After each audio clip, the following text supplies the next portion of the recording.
हरे कृष्णा। भगवत गीता अध्याय 2 गीता का सार श्लोक 44 और 45। श्लोक 44। भोग ऐश्वर्य प्रसक्ता नाम तया अपहृत चेतसाम व्यवसाय आत्मिका बुद्धि समाधो न विधीयते। अर्थात जो लोग इंद्रिय भोग तथा भौतिक ऐश्वर्य के प्रति अत्यधिक आसक्त होने से ऐसी वस्तुओं से मोहग्रस्त हो जाते हैं, उनके मनों में भगवान के प्रति भक्ति का दृढ़ निश्चय नहीं होता। व्याख्या। समाधि का अर्थ है स्थिर मन। वैदिक शब्दकोश निरुक्ति के अनुसार जब मन आत्मा को समझने में स्थिर रहता है उसे समाधि कहते हैं। जो लोग इंद्रिय भोग में रुचि रखते हैं अथवा जो ऐसी क्षणिक वस्तुओं से मोहग्रस्त हैं, उनके लिए समाधि कभी भी संभव नहीं है। माया के चक्कर में पड़कर वे न्यूनाधिक यानी थोड़ा या ज्यादा पतन को प्राप्त होते हैं। श्लोक 45। त्रैगुण्य विषयाः वेदाः निस्त्रैगुण्यः भव अर्जुन निर्द्वन्द्वः नित्यसत्वस्थः निर्योगक्षेमः आत्मवान। अर्थात श्री कृष्ण ने कहा, वेदों में मुख्यतया प्रकृति के तीनों गुणों का वर्णन हुआ है। हे अर्जुन, इन तीनों गुणों से ऊपर उठो, समस्त द्वैतों और लाभ तथा सुरक्षा की सारी चिंताओं से मुक्त होकर आत्मपरायण बनो। व्याख्या। सारे भौतिक कार्यों में प्रकृति के तीनों गुणों की क्रियाएं तथा प्रतिक्रियाएं निहित होती हैं। इनका उद्देश्य कर्म फल होता है जो भौतिक जगत में बंधन का कारण है।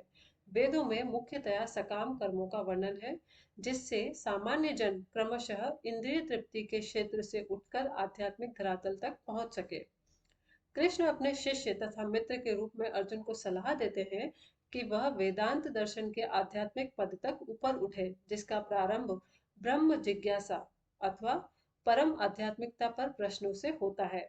इस भौतिक जगत के सारे प्राणी अपने अस्तित्व के लिए कठिन संघर्ष करते रहते हैं। उनके लिए भगवान ने इस भौतिक जगत की सृष्टि करने के पश्चात वैदिक ज्ञान प्रदान किया, जो जीवन यापन तथा भव बंधन से छूटने का उपदेश देता है। जब इंद्रिय तृप्ति के कार्य तथा कर्म कांड समाप्त हो जाते हैं, तो उपनिषदों के रूप में भगवत साक्षात्कार का अवसर प्रदान किया जाता है। ये उपनिषद विभिन्न वेदों के अंश है, उसी प्रकार जैसे भगवत गीता पंचम वेद महाभारत का एक अंग है। उपनिषदों से आध्यात्मिक जीवन का शुभारंभ होता है। जब तक भौतिक शरीर का अस्तित्व है, तब तक भौतिक गुणों की क्रियाएं प्रतिक्रियाएं होती रहती हैं। मनुष्य को चाहिए कि सुख दुख या शीत ग्रीष्म जैसी द्वैतताओं को सहन करना सीखे और इस प्रकार हानि तथा लाभ की चिंता से मुक्त हो जाए। जब मनुष्य कृष्ण की इच्छा पर पूर्णतः आश्रित रहता है, तो यह दिव्य अवस्था प्राप्त होती है। हरे कृष्णा।